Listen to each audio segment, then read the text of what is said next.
looking good. Okay. Yeah. We can hear you. And you're live. Okay, we're just going to there's a few more people coming in, so we're going to give them a minute to get settled. As you guys may or may not have heard, if you were at the early service, you know. If you're going to be attending the late service, you don't know. There's a lot of things going around right now. Pastor Tim is out. Pastor Erica is doing the sermon. And so we don't have either of them present right now. But I believe Tim was going to join us via live stream. Kate, who I normally turn all the numbers over to, will be Heather and I this morning. So we have done quite a bit of work behind the scenes. So we will do our best to answer all the questions. The good news is this is a forum, so this is another opportunity for us to take notes. If you do have questions we can't answer right now, we will work on those answers for next week. Okay. Should we get started? Let's get started. We are going to do a prayer. I was going to see opening prayer. I can't default to a pastor this morning, so we're just going to go ahead and pray. Dear Heavenly Father, we thank you for bringing us all together today. We pray that you guide our conversation and that you help us discern what the best path for our church is. We pray that the message that the Congregation Council has pulled together is heard and received, and that we do all things keeping you in our minds and our hearts. And all these things we pray. Amen. Okay. So we have done our opening prayer, and I guess we jump right into our financial report. Is that our next slide? Okay. Down? Okay, so at some point, I'll turn this over to Heather, but I'll do my best. So as you may have remembered, if you were here last week, we have our annual budgeted calendar, which is January through December is the calendar year. So our fiscal years run August through July, so they never quite line up, which is always a thing in and of itself. So we are currently, what we are going to be voting on next week is the 25-26 fiscal year budget. And any discussions about reducing current costs, because that's also a concern we identified, we'll be speaking to the 24-25 budget that we're currently operating in, and we're currently anticipating a deficit. Okay, so our operating results for 24-25 fiscal year as of March 31st, so it's not as of today, but as of March 31st, our unrestricted income budget was $976,725. The actual was $586,695. The actual annualized is $878,912, a difference of $97,813 under budget. Operating expenses, $983,704. The actual was $649,179. The actual annualized is $960,221 for a difference of $23,483 under budget. But then the shortfall is our budget was $6,979. Actual was $62,484. Actual annualized then is $81,309 for a difference of $74,330 more than expected. I'm going to let. Is there anything that needs to be said about that, Heather? Or yeah, we'll just move on to this. Okay, so there's clarification. Sure, if you want to do this one, I'd be more than happy to turn over the mic. So one thing that we want you to see in these numbers is notice that our operating expenses, $23,483. Our expenses are coming in right where they should be, right where we planned for them. We're actually a little under budget, and we're anticipating that it's going to stay that way. So the problem is not our expenses. We seem to be spending right about at the level where we planned. The problem is this unrestricted income line. We are predicting that we will be way under budget on that line. So it's not an expense problem. It's not so much having to reduce expenses. It's that the income isn't coming in the way that we thought it would be. Do you want me to keep going? Or okay. Yeah. So we took a look at our campaign results for the Who Me campaign. What we really want to show on this slide is that things are coming in the way that we thought they would be come in. Commitments, these are the people who actually turned in a statement of intent and the money that we received from that. We are within 1% of what we thought we were going to get, which means that was actually a pretty successful campaign and people followed through on those promises of what they were going to give. We also looked at estimates based on past giving patterns. These are folks who have been with us for a long time. For one reason or another, they chose not to turn in a statement of intent, but they have an established pattern of giving over many years. And we looked at that group of donors and assumed that they are most likely going to continue with what they have been doing for the past several years. We also made an estimate based on recurring donations. Again, these are donors who did not turn in a statement of intent, but they have an established recurring donation in our Subsplash electronic giving platform. And we assume since it's all set up, they're most likely going to continue with that. And as you see, those came in pretty much where we thought they were going to be. Our estimate on past giving patterns, we actually got a little more from those folks than what we predicted. We got a little less from the folks giving by Subsplash, but that was only about $20,000 of our total income anyway. So not too worried about that one. Let's move on.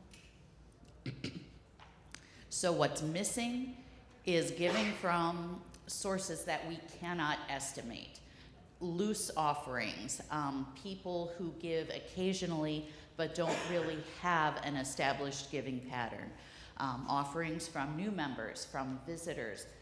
This is where we think our estimate might have been a little bit off. And this is the stuff that we just can't predict what we're gonna get.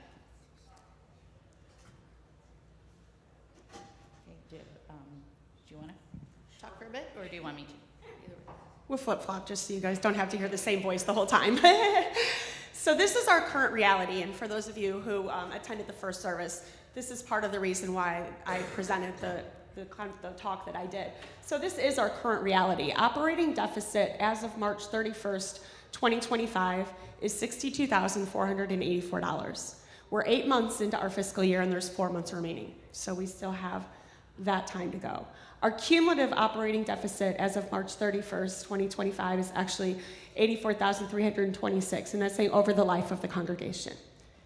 Cash borrowed from restricted to pay operating expenses, and this goes back a ways, so this isn't something new that we've done, but we have a $45,000 amount that we need to repay back to our restricted funds. So when you add that up, to break even, to start from scratch, we need $109,326. And that would put our operating deficit at zero and pay those restricted funds back. Current balance in operating checking account, and I'm not sure what date that was as of, but as of Friday, we have $18,670 in our checking account. As I mentioned this morning, we are having to be very strategic about how we are spending our current money, and so we're prioritizing payments as such. Payroll, our employment taxes and withholdings, mortgage, payments to other outside entities, payments to Portico benefit services, and then mission support to the Indiana-Kentucky Synod and the budget portion of the social ministry monthly emphasis. And as I mentioned this morning, the tithing that we normally do to Synod has actually been put on hold at this moment until we kind of get back on our feet. So we're currently giving nothing on a regular, ongoing basis to them. So, how do we plan? We have plans. Please know that we have not taken this lightly. I have a wonderful council that has met over the course of the last month for no less than probably 5 hours as a group, let alone the work we're doing independently. And I can't let this meeting go by without acknowledging the hard work that everybody's put in. So, like I said, we have paused that mission support to the Indiana-Kentucky Synod. The budget portion of the social ministry monthly emphasis is paused. Offerings to the emphasis organizations will be remitted as usual, just our portion. We plan every month to give, $1,200 to our, I'm going to say the wrong one, to the organizations that we list in the scribe, right? We automatically do that. And then people, if you're giving money out of your pocket and saying, I want this to go to the monthly one, that will go. So what we're doing right now is we're pausing the $1,200, right? And then, but anybody that's giving out of their own pocket, please be rest assured that is going there. If you are giving to them, that is going there. As a church, we've had to pause that. Mileage reimbursements and cell phone reimbursements are on pause. We are not purchasing any new equipment, and we are reviewing all other expenses for possibilities to reduce costs. Okay, and this is a little money-ish, so I might hand this one over to Heather here. Okay. Okay, so how do we plan to address this?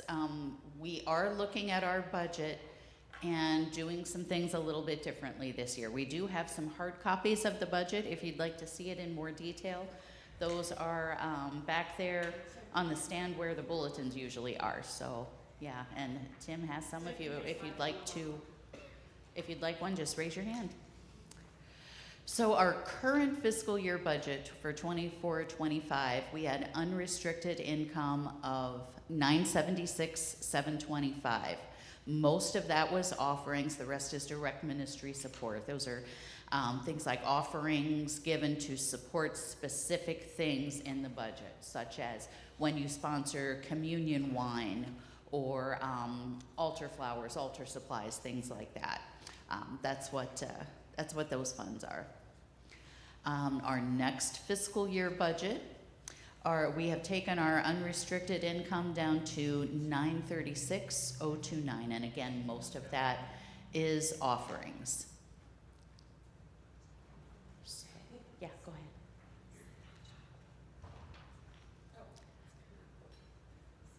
Yeah. I'll just keep talking while you're doing that. Yeah. So we have also taken down our expenses. Last year, our budget for expenses was $983,704. And you can see how that's split up. Our biggest expenses, ministry coordination and support, that's all the folks who work here, all the things that we do, and our facilities, our building, and caring for our building. Next year, we are taking that down from $983,700 to $936,029, which is a big reduction in our budget. And again, ministry coordination and support and facilities are the biggest things in that budget. Notice two things. Notice in yellow, that is our mission line, and that is way down from where it was last year. The biggest piece of that is our mission support to the Synod. You know, we're struggling to pay our own bills, and we need to take care of ourselves before we get back to doing that. Also notice that we have this line in here, this piece that was not there last year, payback to our restricted funds. We are committing ourselves to paying back $950 per month to those restricted funds to make those whole again. So we are adding that into our budget as well. Any questions before we move on? Yes? Well, paying it back at that rate in a year, what percentage of the total? Could she repeat it for you online? If we're paying back the restricted funds at that rate, will that catch us up with the amount that's been borrowed, or if not, how long will that take?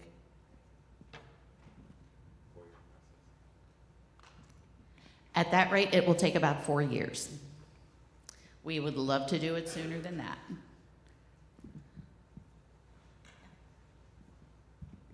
I'm assuming it would be the case that you talk to anybody who's responsible for having given restricted funds about the possibility of loosening those restrictions. Is there anything we can do there? There are some restricted funds that we can use.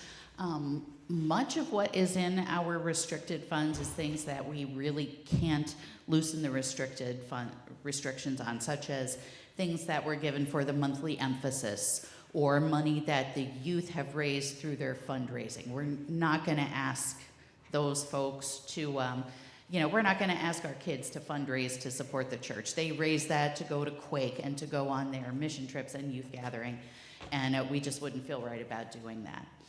There are some things where we can do that. For example, we still have several $1,000s in our new organ fund. It's there. So we can use those funds now to help maintain the organ. It costs anywhere from $2,000 to $4,000 every year to maintain that organ, to keep it in good working order. And since those funds are no longer needed to purchase the new organ, we can use those to maintain the organ, and that relieves that from the budget. Yeah, I would also like to be clear that we borrowed the cash from restricted funds. That doesn't really make it a whole lot better, but what it does mean is that instead of using those funds for purposes for which they were not intended, we have borrowed the cash, and on our books we have recorded a liability to pay those funds back. So we haven't hidden that. Our operating budget shows that we owe $45,000 to our restricted funds, and our restricted funds show that they are owed $45,000 from our operating budget. And as we pay those back, that liability and that receivable will go down. Again, we would love to do it faster than 4 years, and we're hoping that funds come in and we can do that.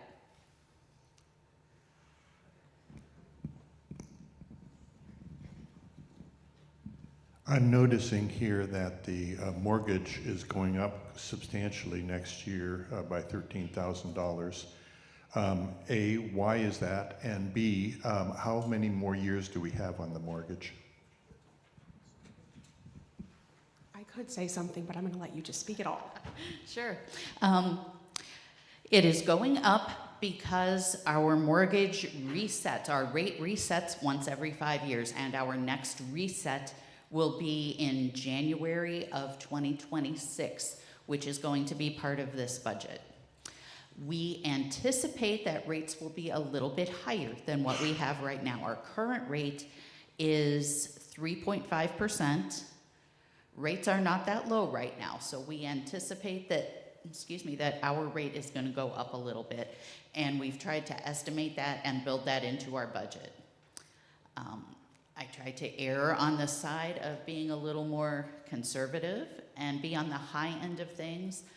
I think we're going to see somewhere around 6-ish%.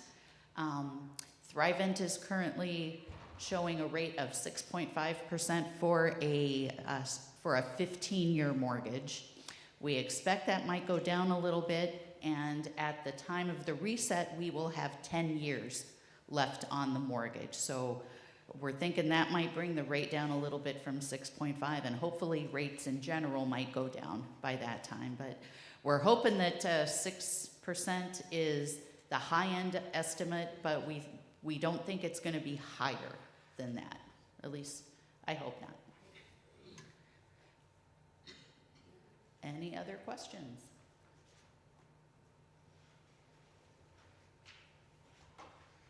Okay, this is just another way of looking at the same data. We put the current year and last year. The current fiscal year is in blue, and next year is in orange. And you can see our income is going down there a little bit. We expect to get a little less than what we had budgeted for last year. And again, this is the same thing with expenses. Pretty much all categories have gone down, except for facilities for ministry, which again includes the mortgage and the maintenance. Costs are going up everywhere. It's not just the mortgage. We expect utility bills, maintenance costs, just costs for general supplies are also going to go up a little bit, and we've tried to account for that in our budget. And again, the big thing to notice is mission. That's about the only thing left that we can squeeze out.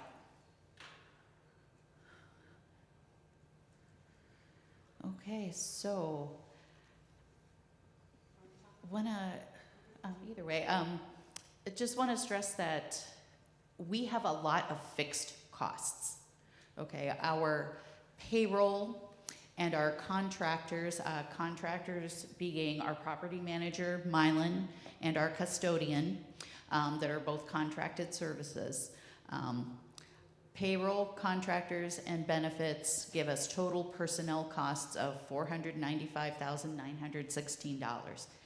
That was about 50% of our budget last year. Our mortgage, and again, this is our current year, our 24-25 fiscal year, was $176,220, which was 18% of our budget. So those two things alone are 68% of what our budget was. And if we're raising less money, if we expect to have less income, that's going to be even a little bit higher percentage of our budget. So, you know, understand we're already operating pretty thin. You know, we have 8 core staff team members, and you know, we're at the point where we can't really do much more with what we have. We're all stretched pretty thin. So, yeah, we have, again, a lot of fixed costs. We can't, you know, we really don't want to touch that. It's a matter of needing to raise more revenues to support the operations that we have. There's a question back here. Yeah.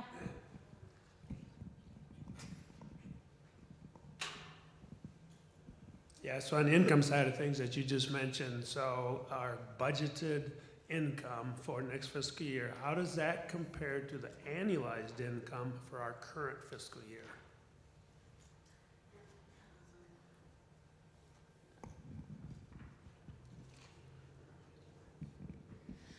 I believe it is a little bit above, or that our predicted income is a little bit above. We're hoping that with our stewardship appeal and an ask, we can get up to that level. If we don't, we'll be doing this again. Any other questions? Over here. Over here.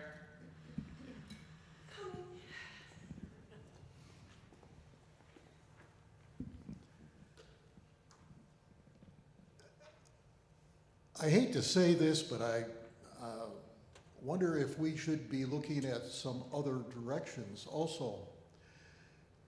The Social Concerns gives $1,200 each month to various charities, and then in the bulletin we encourage people to, in fact, give more than that, so that many times we give not only the $1,200, but anywhere from $500 to more than $1,200 additional funds. So we're encouraging people to give to many of our social concerns rather than the church. Maybe what we should be doing is, if those people want their money to go directly, that be help offset that $1,200 that we give for $1,200 each month. At least try it. Then there's also things where we might want to consider, are there things we can do? For instance, you mentioned the organ fund. As a member of that committee, the original portion of that organ fund was, once we had the organ, maybe we could have an outside concert and invite the public in to raise money. We've had one of those. That's also a way to get people into the church to sell this place. And we have done nothing to sell this church to the outside community since it was built. And then there's also things, can we do other things like fundraisers to get us out of this hole? We attended church in Gulf Shores while we were down there. They had a garage sale that raised $12,000 over 3 days. And the only cost was a little advertising and a lot of labor. But nevertheless, $12,000. And then there's always these, are there other fundraisers that we could use? Absolutely. I think all of that is a great idea. And what I spoke to this morning is that we are realizing we do need to take care of ourselves. And we're not discouraging anybody, but certainly by giving to other outside nonprofits or whatever organization calls to you. But yes, we have discussed some of the different ways we can do things, but Heather probably has better information about what we can't. There's some things we can do, some things we can't do. And she's really good at knowing some of those regulations.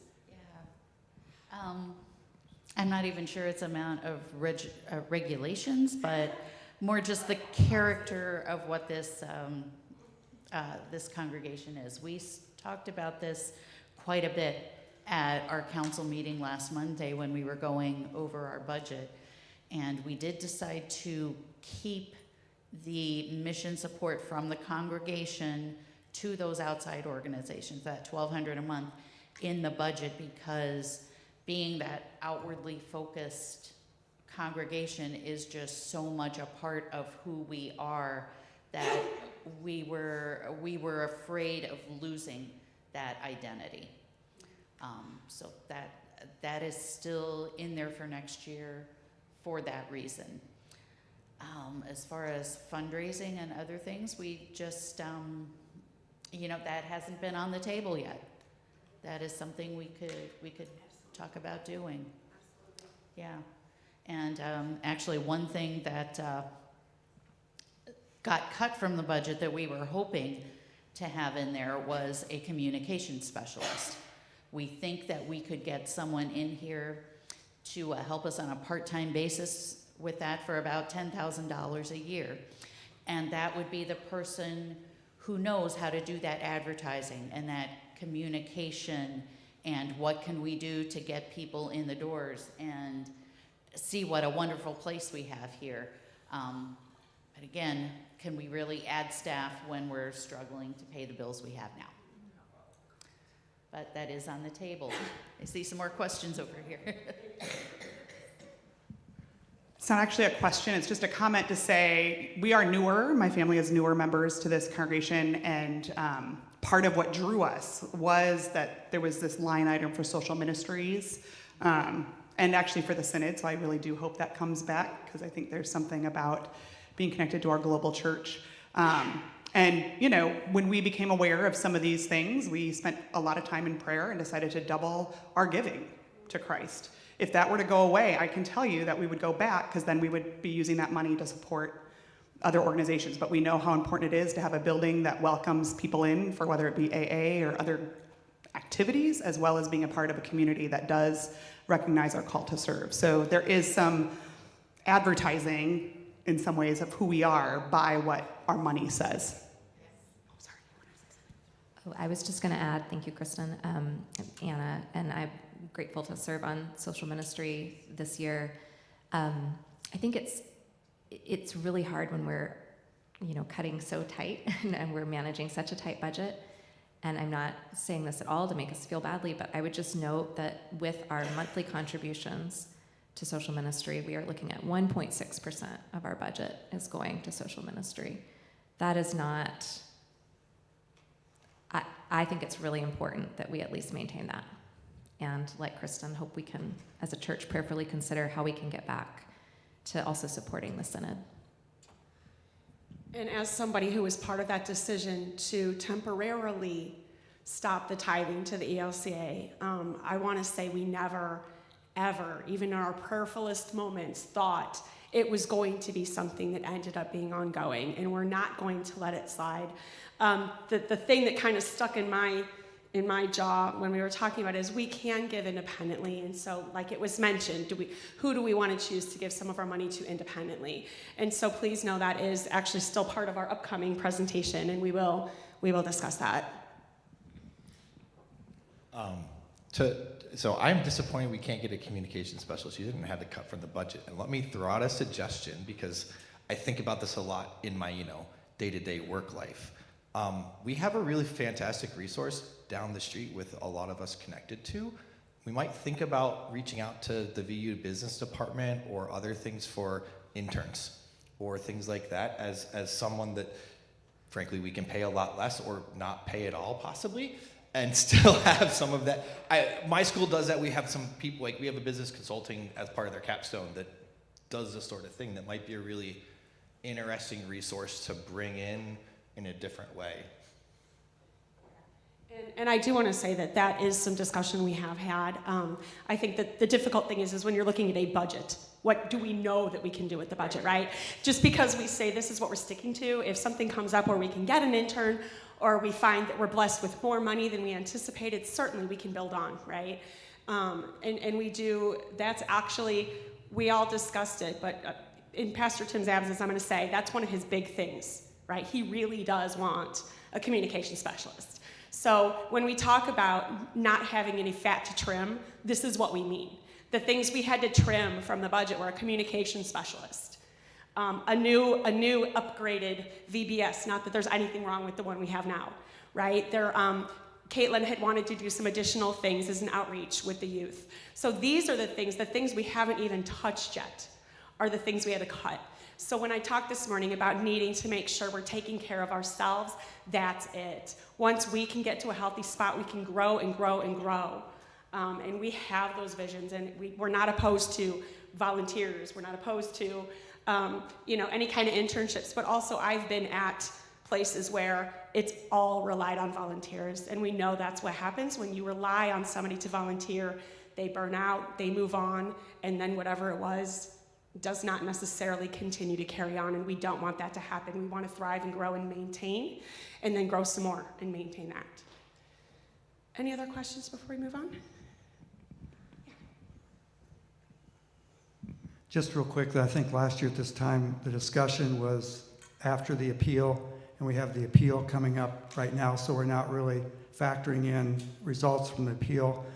Crystal and the Stewardship Committee have over the years been using consultant, reading books, paying attention to consultants and whatever, and it was mentioned that last year we had a few years where our participation was increasing in terms of the number of people who responded to the appeal, and then the last few years we've had people actually increasing. The participation has continued to increase, the percentage giving of people increasing their amounts has increased the last few years, and people now are aware of the inflation factor, so they have that in their mind. So it is very possible that with our stewardship campaign, if we can continue using that consultant information to help us with good appeals. Lastly, it was mentioned by Heather that we actually, what was given, estimated for the appeal, actually we're on track with that. So if we have another year, this next appeal with increased participation and increased giving, then this may help us a great deal. We're not really factoring that in as a possibility. So. Great, thank you. Any other questions before we move to the next slide? Okay. Is this it? Nope, we didn't talk about. Oh, well, let's back up then. My apologies. Yeah. Just want to show you something about our giving patterns. This is our, the blue line, it's kind of small here. The blue line is our income line, and the orange line is our operating expenses line. And this goes back from the beginning of last fiscal year, August of 23 to March 2025. And you notice our expenses and our income don't quite line up. The expenses are much more level than our income. Notice we have these big peaks and these big valleys. And in particular, this is right now. This is our expense line and this is our income line. We had a big peak around November, December timeframe, but what we're getting now is much lower. What we would like to do long-term is have enough in our reserves that we can even that out a little bit. And that is gonna be over and above that $109,000 that we need to just get back to zero and pay back our restricted funds. You know, people give as they are called to give, and many folks in our congregation are at a point in their life where they give quarterly or annually or from an RMD or from a stock donation, and that is totally fine. We want you to give in the way that is best for you. However, if we are going to have these peaks and troughs where income is way under the expenses, we need to have that cushion in place to where we can weather that. You know, we need to have this income line move down there so that those peaks and troughs don't affect us, so that we still have a little bit of a reserve there that we can dip into during those troughs. That's what we would like to get to. Any questions there? I just had a comment. Yeah. I know we've talked about. I was just going to comment. We've talked about how we're lumpy givers, and I feel like this gives a really great illustration. The blue, like, look at those lumps. And I don't know about you, I would rather that our expenses, like the potatoes, have a sweet, non-lumpy gravy on top. So that's how I look at it and where my brain goes, and I don't know if that helps illustrate it to you. So that was not something that I had thought about before I joined stewardship. And so one of the things I personally have learned through stewardship is to be consistent, and you know that all trickles down. So if we can all just make that gravy a little less lumpy, I think it would be great, because we're all giving. So really quickly, I'll make it quick. I'm watching the time. I've had a good number of people come up to me in the last few weeks and say, you know, we're talking a lot about Subsplash and about just putting that in as an auto pay kind of situation. You know, you have all your subscriptions, and somebody's like, I have a subscription to the gym. I have a subscription to Netflix. I have a subscription to this. So now I have a subscription to Jesus. So as funny as that sounds, right, we want to think this is the house of God, but it's also the business of God, right? So if for some reason that's the thing that turns the key in your brain, make it a subscription to Jesus. There is no shame in that. So I just want to let you know, a lot of people have kind of started thinking about it like that. And it does get it in there, so it's always there. And when we go on vacation, I always used to have the best of intentions. Okay, we missed church last week. I'll just give twice as much next week. But did I always do that? No. So since our last forum, actually, I have signed up for Subsplash myself. I'm like, now set it and forget it, right? And if I have extra money, I can always throw some on the plate. But that way, I don't have to worry about it at all. Anything else before we? Oh, yeah. I was just going to say that I couldn't see who was making the comment, but the idea about individual fundraisers, garage sales, concerts, I think that's fantastic. I think the problem with it is it doesn't necessarily work as a reliable source of income for monthly cash flow. And so I think that idea is fantastic for exactly what Heather was talking about. If we're going to have an emergency fund to even out the peaks and valleys, having a kind of series of dedicated fundraisers, to me, makes an awful lot of sense for the financial health, because that will help the month to month. And we can do it through special events, potentially, over a couple of years.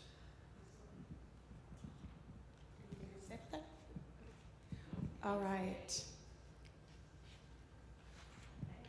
So how do we plan to get back on track? I'm going to call Crystal out. She made this beautiful, in our meeting, our most recent, our special meeting that we had. Like I said, we've met several times to discuss all this. Going along with the stewardship campaign, we are trying to figure out, what does this need to look like? We know where we're at and we know where we need to be, right? We're calling it, we're kind of below the basement right now, right? You've got a tornado coming, you're all in that little room down there. To get to the basement, we need to be able to raise $923,962. That covers all the things we were talking about, and that includes our paying the increase in the mortgage and paying back our restricted funds. So this is all inclusive here. That's what we need to raise as a congregation to just say, hey, we're good. What we would love to do is be able to start taking additional steps, and you'll see what we add with each step. It's kind of like a pledge drive, I guess. I never really clicked until just now, right? To get to step 1, which is where we would start tithing back to the synod at 3%, because right now we're at 0. So to get to 3%, we would need to raise $946,962. Step 2 would be a crucial point we haven't talked about at all, staff salary increase. And some of the staff were present when we did this. Obviously, anyone in council was there and said they wanted to do this on synod tithe first. So before anybody's like, why does it look like that? That's why. But to get to a staff salary increase of 2.5%, we would need $956,962. Step 3 includes everything below it, but it would increase our synod tithe to 6%, and that's $979,962. To get that communication specialist, assuming we don't get him any other way, or him or her, that was terrible, $989,962. And then what we ultimately would love to do is to get back to that synod tithe at 10%, including our communication specialist and our raises at 2.5%, and that's $1,019,962. So that is our plan. It's a big plan, but it's coming along with the stewardship campaign. Who is our neighbor, right? Everybody is our neighbor. John said that this morning, everybody is, and that includes ourselves, and sometimes we forget about that. Each one of us is a neighbor to each other, and so we need to look at that as well as maintaining and continuing to grow our outside neighbors. Anything else about this? When I was making this, it made me think about, as Tim brought up, we've done a lot with Stewardship for All Seasons. And one of the things that for myself personally was a switch is, a lot of times we think of a budget as like the ceiling. And we really need to start thinking of our budget as the floor. And that's why it's the budget basement as well. Because that's where we start. God gives us to meet there and then some. So we need to start climbing those steps. All right. Any questions on that before we move to the next slide? Okay. Is that it? That's it. Whoa. Okay, so any questions about any of it? I know we threw a lot out there and we got some really excellent feedback. Yes, hold on. I'm just thinking about that staff increase. When I worked for the public schools, we regularly received a cost of living increase. When it just says staff salary, I don't think that necessarily brings that across. There's inflation every single year, and our staff doesn't get even a cost of living increase unless we vote it. It's not like we're just trying to bump their salaries up. We're just trying to keep up with inflation for them as well as for most of us. So. Thank you. So I go back a long ways on a lot of this stuff, and kind of what I gathered from this is on the giving side of things, pretty much the people that have submitted pledges, the people that we kind of have an idea what they're giving, which is most of the people in this room, I suspect, they're all doing what they're supposed to be doing. It's that group that the visitors, the people that are just kind of pop in, maybe become a new member, we're not seeing giving from that level. Now, if we go back 20 years or so when we decided to build this beautiful facility, I was part of the long-range planning committee, all that stuff. It was the consensus of that group and the congregation at that time that if we build this, we are going to have to increase that group of visitors, new people. We felt that we should be worshiping 400 people every Sunday, to be able to afford this facility, the upkeep, and the staffing that it takes to do that. So to me, that's the other thing we should consider. How do we get more people in the door?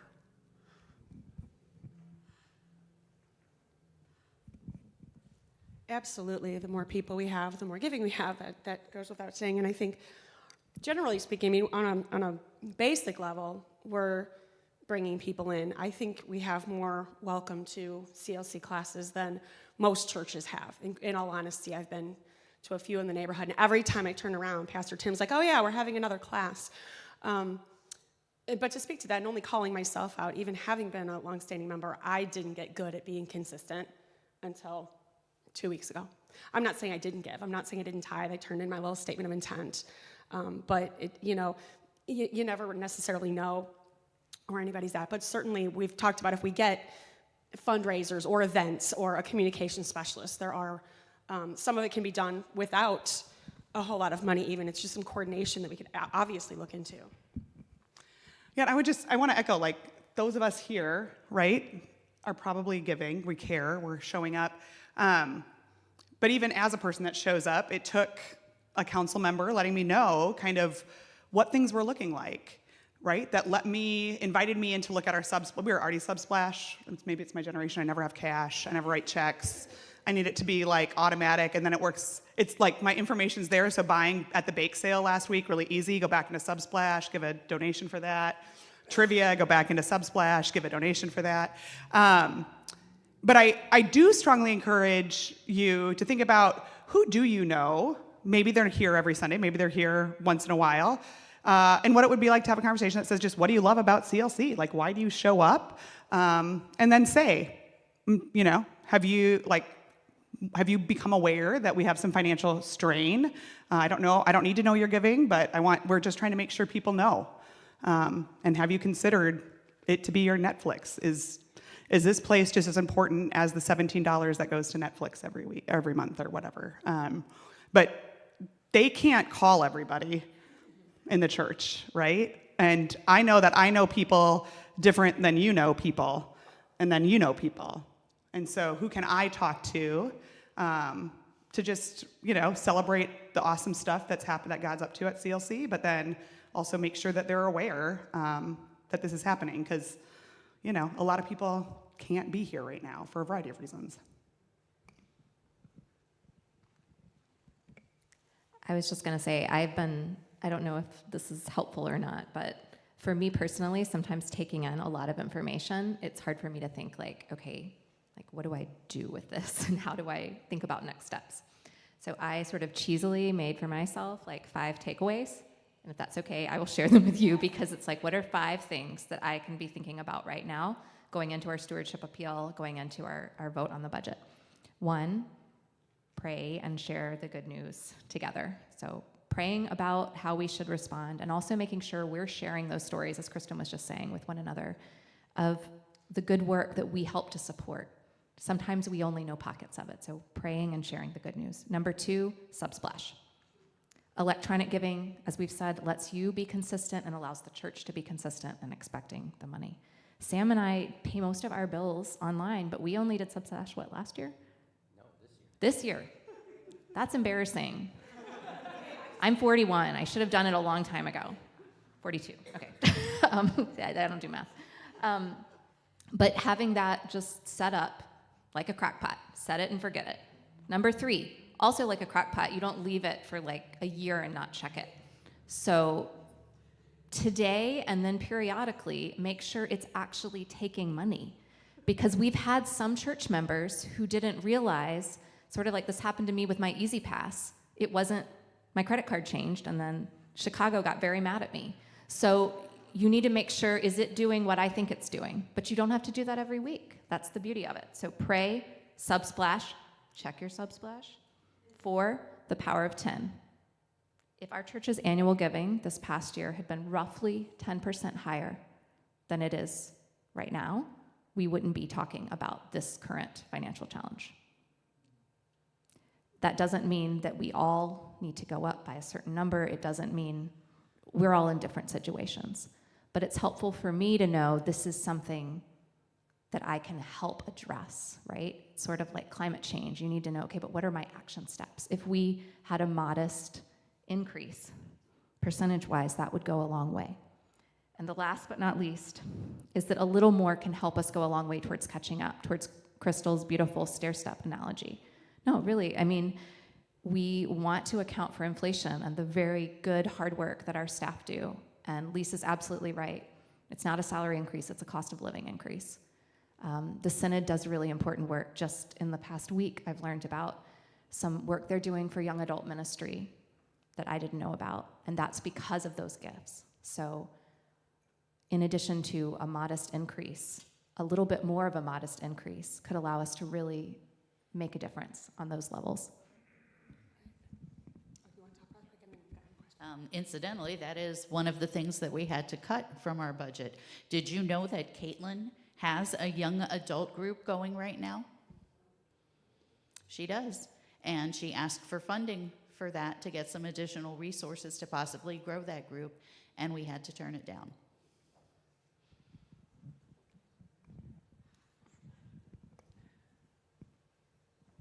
I'm going to add a little bit of complexity to all of you thinking about Subsplash 2 that maybe hopefully will also make it easier. One of the things that I think about when I do my Subsplash giving is I have my Subsplash giving set up as sort of my giving based on my salary and income that I am comfortable giving every month easily.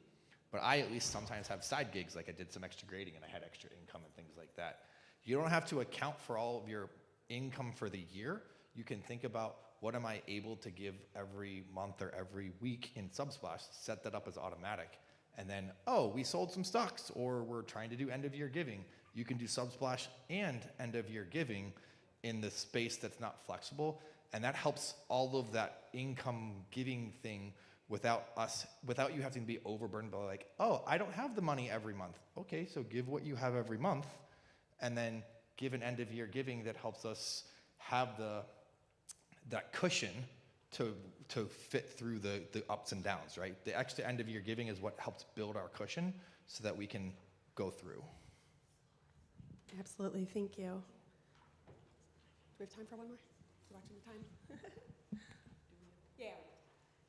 I just have two things. I'm Kathy Sutherland in the back row here is talking. Two things. One is I think our church, we've been here, Tim and I have been here since Martin Luther left, I think. I mean, a long, long time.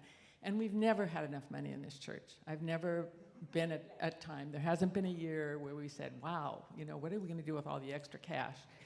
But we've always reached far. When we had started youth ministry, we had big arguments. We don't have enough money for youth ministry. We just can't pay another salary.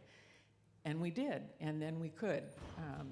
And so I think some of the things you talk about, like Caitlin, how are we sharing that vision for how we can move forward? So that, I'd never heard about that, but it would be great to know what we're reaching for. Because I think we also have to pay the light bill and, pay the mortgage. We have to do those things. But I think we can do that. We just need to reach further. The other thing is, I'm not sure I like the image of, tending to ourselves first. I think when I grew up, my parents always tithed. It was always the tithe that came off the top first. And then you worked with what you had left. I think if we're going to teach this church, we need to keep teaching people that we're going to keep striving, we're going to keep going forward, we're going to tithe first, because we can then figure out how to live within our means, whatever's left.